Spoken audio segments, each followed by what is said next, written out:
Well, hi, thanks for joining me here. Just about to start the alignment process on the Westinghouse radio here. I put the bottom plate back on, just put a new cord on it, and I'm thinking about the challenge of sticking a tool through this hole, contacting a very small screw head basically, or a shaft with a slot at the end of it, and managing to make adjustments without sticking it into some other contact and livening up the tool or short-circuiting something.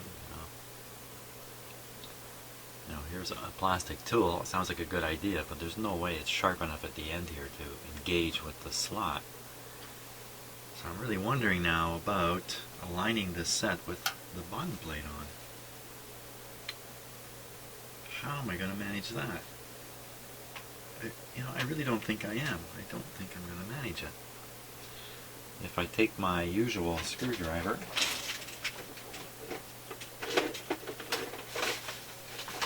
which is hiding from me now,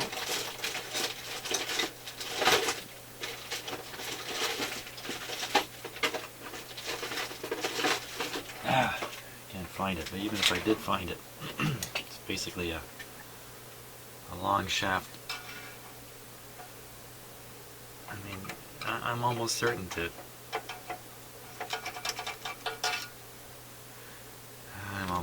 certain to end up in a disastrous situation here.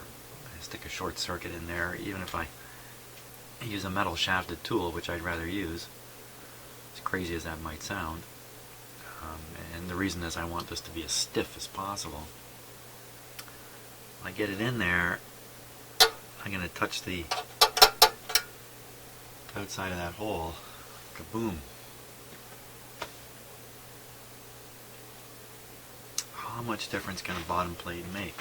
Well, you know what we're going to do? I'm going to take this plate off. I've changed my mind. Take this plate off. Do the IF alignment. Put the plate on and see what difference it makes. Because I suspect it's not enough difference to even worry about.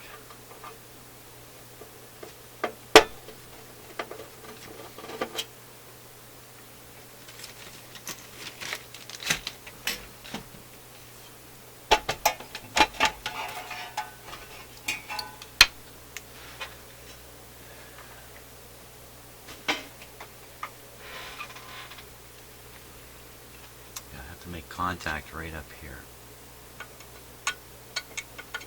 Okay, you know what? The slot is not tiny.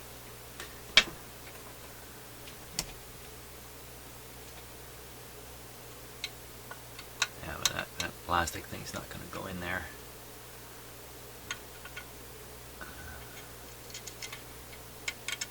Still, I'd really like a bigger screwdriver with a handle on it to get some leverage. Okay, I think we're all set here pretty well. We're all set to continue the next step. That's what we're all set for. Okay, so the IF frequency in this radio is not 455, but it's 460. According to what I read here, so we'll dial up 460 on here.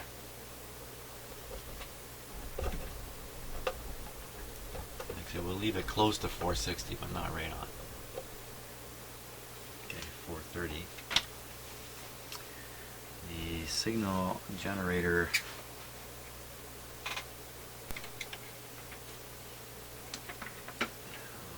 first my voltmeter. I'm going to continue to read the AVC voltage while I'm doing this. On this meter.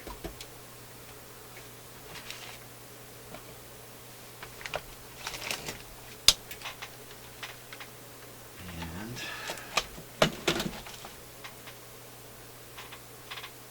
output from my signal generator. This is the ground here. On the chassis. And, live wires. I've already got the wire connected.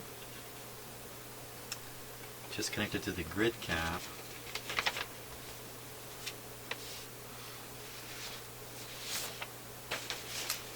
grid cap on the 6K7 tube. So I'm going to be shoving a signal in through this tube. The 460 will be applied through this transformer, which I'll then adjust. The rest of the radio won't matter. And this one, I'm going to make sure I get the right can. I guess this can. This one here. Yeah, you get to plug it in with the new power cord.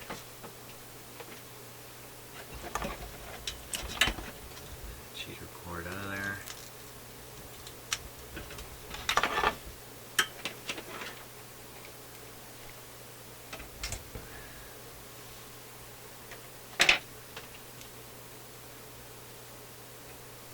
I think we're all ready to start here.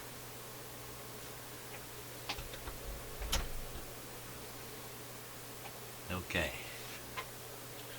Now, because I did big work, doing the power cord is big work, I made some silly mistake. I could put a short circuit right across the power cord, something like that, and the only protection would be my house fuse.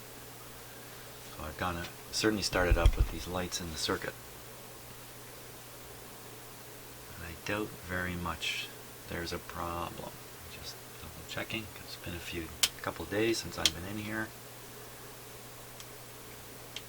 Still a mysterious case of the three controls: volume, tone, and something else. Still a mystery to me. And away we go.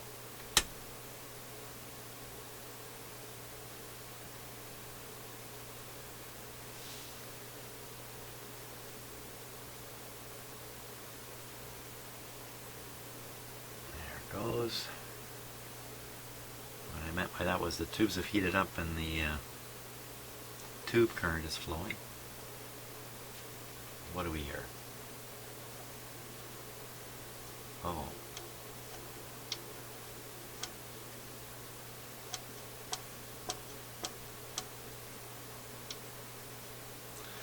Let me just put the antenna on here temporarily.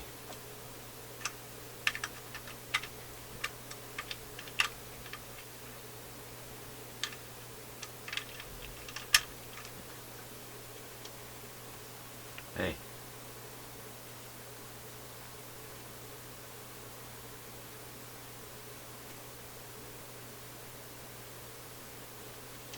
Uh-oh. Uh-oh.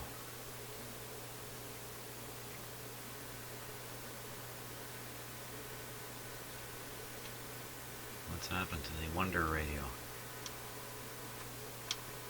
I hear a little bit there.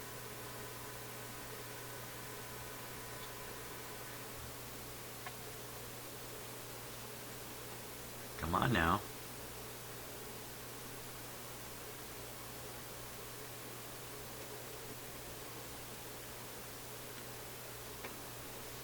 Could be the band switch is not making contact. Let's help it along here.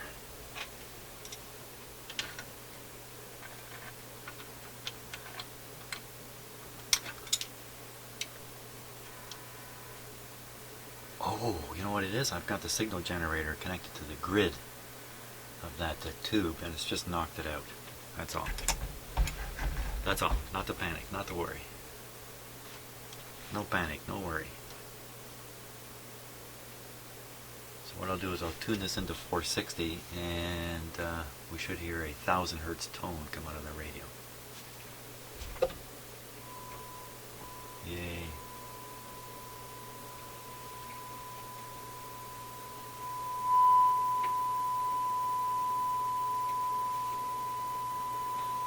ABC voltage is showing very low.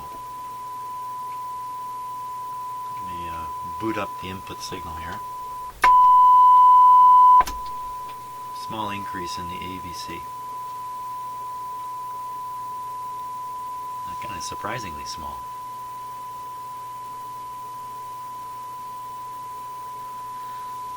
Okay, I think we're ready to actually tune the radio. Let's put it on full supply voltage.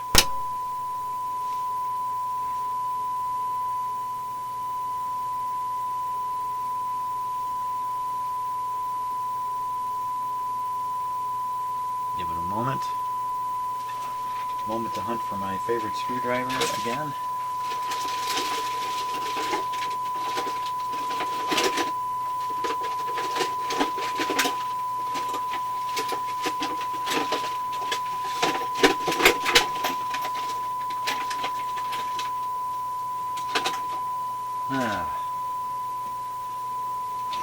I never feel right when my little screwdriver is missing. So I have the feeling I may have left it in somebody's home. Uh-oh. That's not good. But I have his younger brother right here. Okay, I'll make my meter more sensitive down here. Make sure it's on 460 exactly.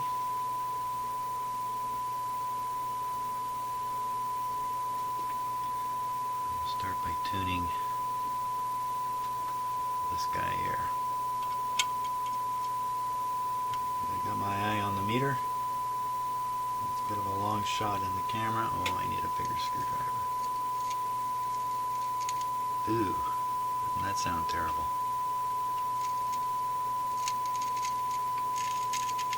Ugh.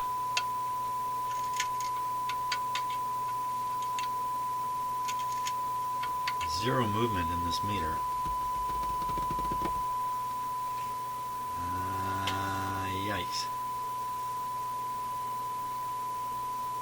Let me try from the top now. Top adjuster.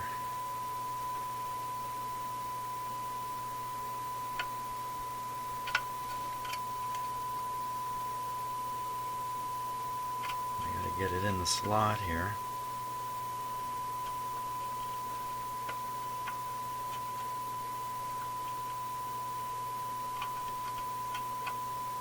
What's going on there?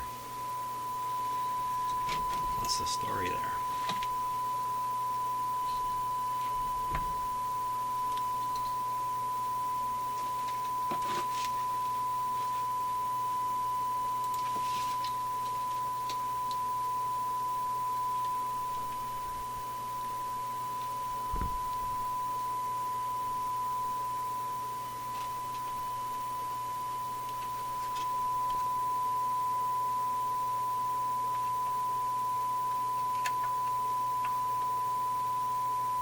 Yeah, there's something funny going on here. What's happening there?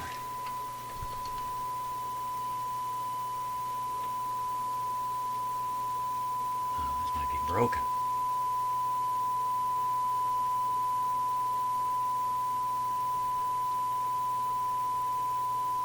Oh, I think it is. So the slot is broken away here.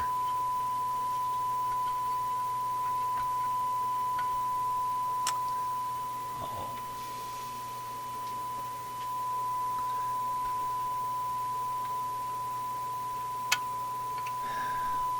Sometimes you can turn these with your fingers.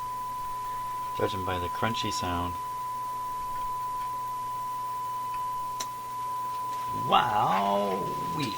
Okay. I'm stuck at both ends on this thing. The one underneath I can turn, but it's making this horrible crunchy sound, which I don't like at all. I have to bear in mind that this is a fairly, this radio works really well, so my hopes of improving it aren't all that great anyway.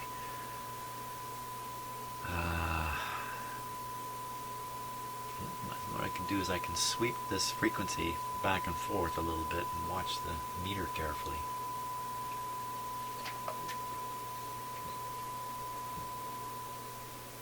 Hey, that meter's not moving.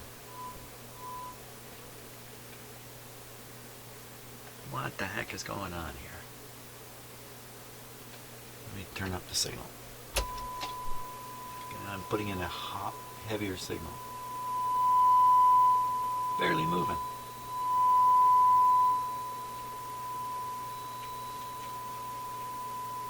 Hey, what gives?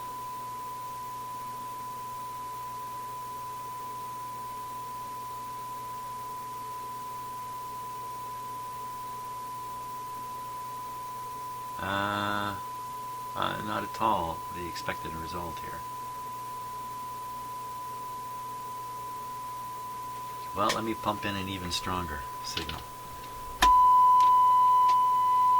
really blasting in there.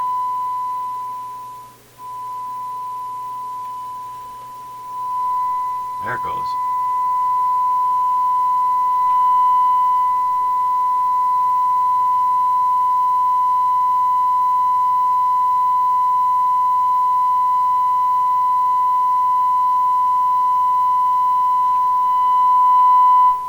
Okay, so the ABC voltage is maxing out at 462, not 460.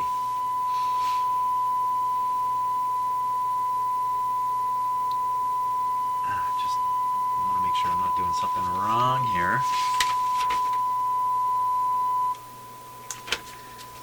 Well, let's go back to the next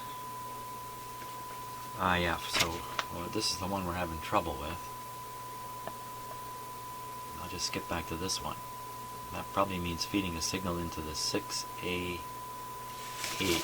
Let's see what it says in the instructions. 6A8. Oh, should be feeding it in with a capacitor.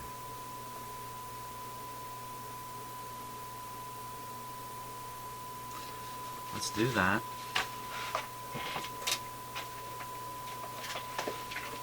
I'm knocking this set for a loop here the way I have the signal fed into it.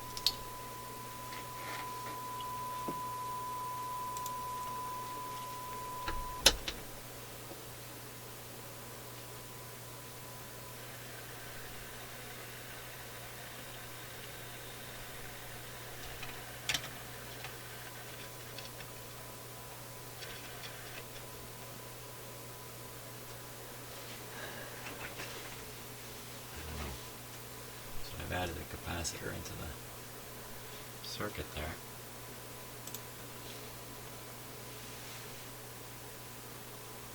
Okay, watching the meter. Barely moving. I've reduced the signal input. I've reduced the volume too, so don't be fooled. Still lots of signal going in. Not triggering the AVC. Need a much stronger signal yet. Didn't seem to make any difference to anything, putting that capacitor in there. Let's see, where's the peak? Really hard to, I mean, you can't see any movement in that meter, I'm sure. It's right there. 462. Okay, let's go back. One stage. And it did say dummy antenna 6A8 detector oscillator.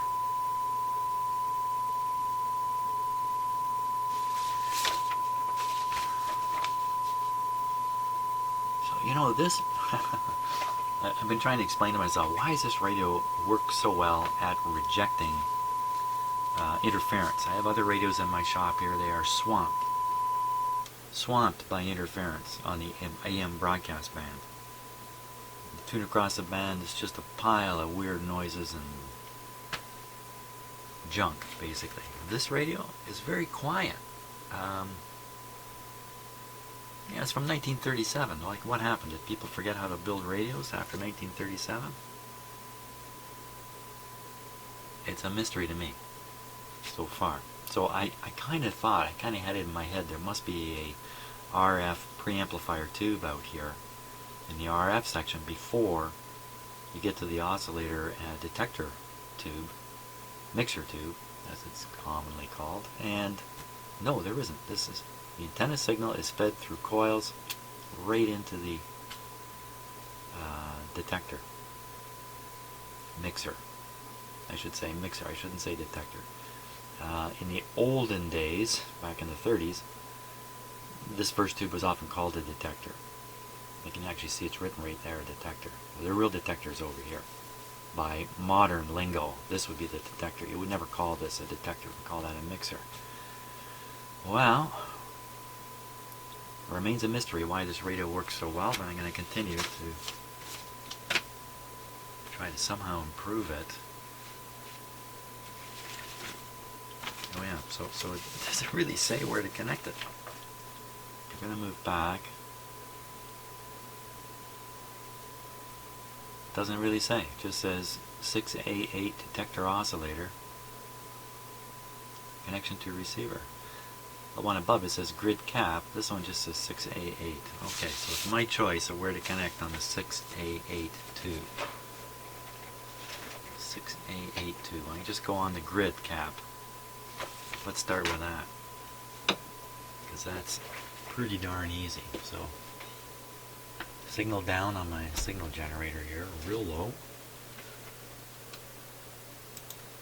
So we're going right back to the, just about the most sensitive area in the radio. There you see it down here. Here.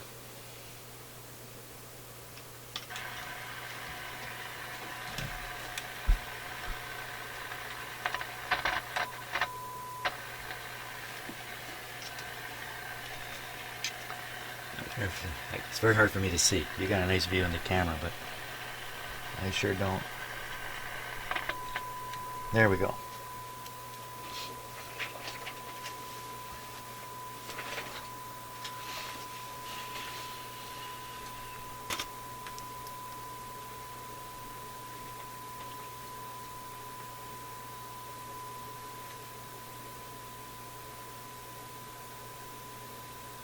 That should help a bit.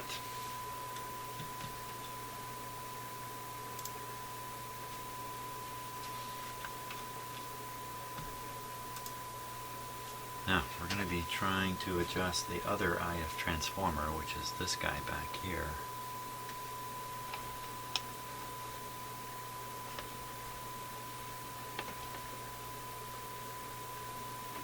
Still have this antenna connected. Not good.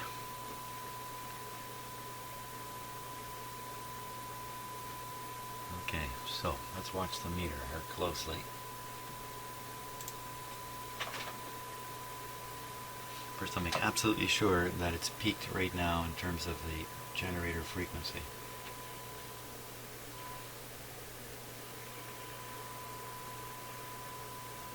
Oh, it's so tiny. Let me turn up the signal generator here. That's interesting. That was a super good AVC. Wow. Was that really the effect of the AVC? It actually locked it right back down on 4. Let's go back down.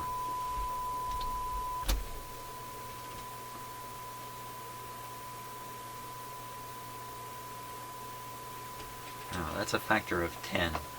Signal change, strength. When I snap that control, this is 10 times the signal. Watch the meter jump. And then quickly come back.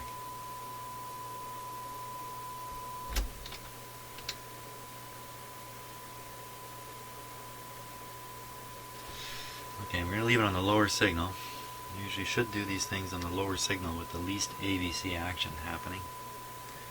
And we'll now give you a quick view of what I'm trying to do here.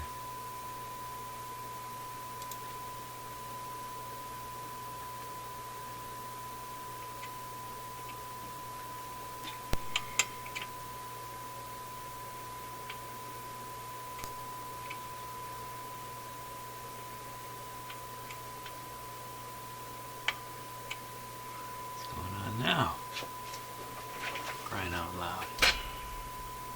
This is a very thin bladed screwdriver.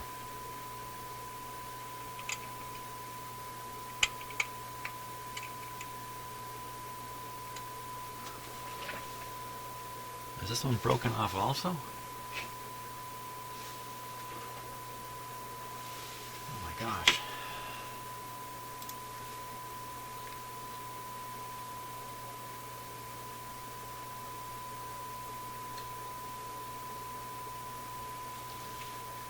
What's happening?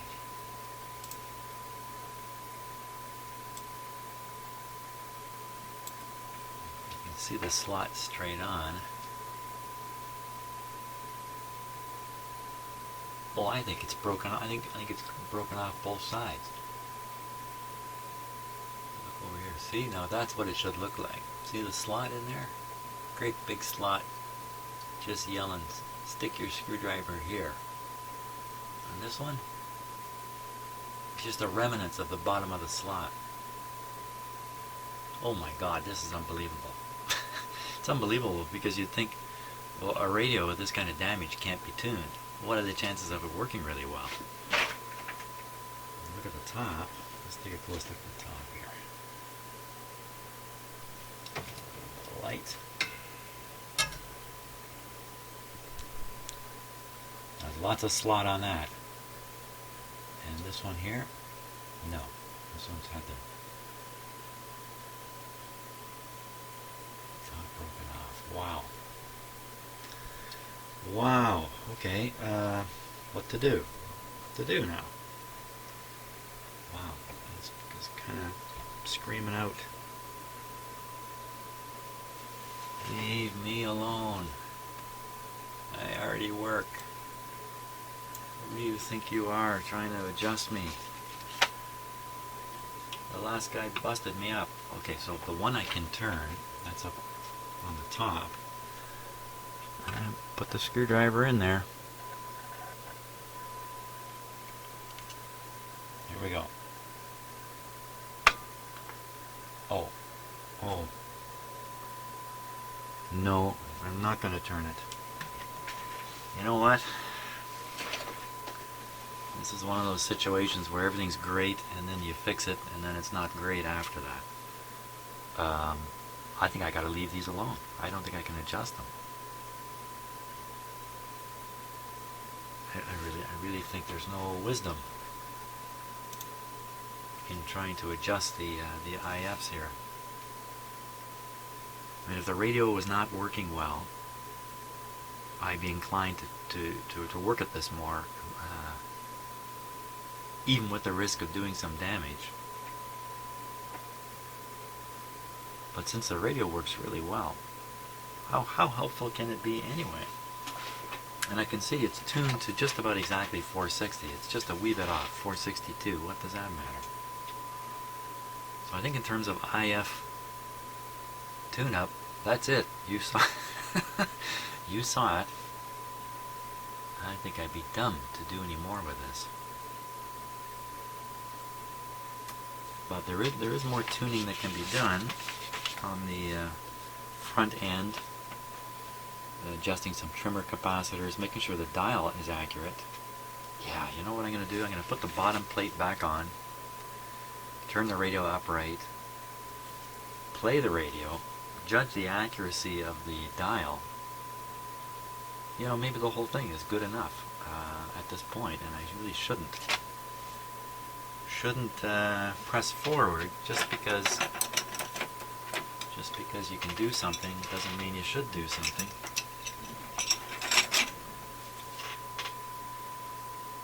I think that's the deal. So, hey, thanks for watching. Even though I didn't do a thing, I think I'm on the wiser side of the line here.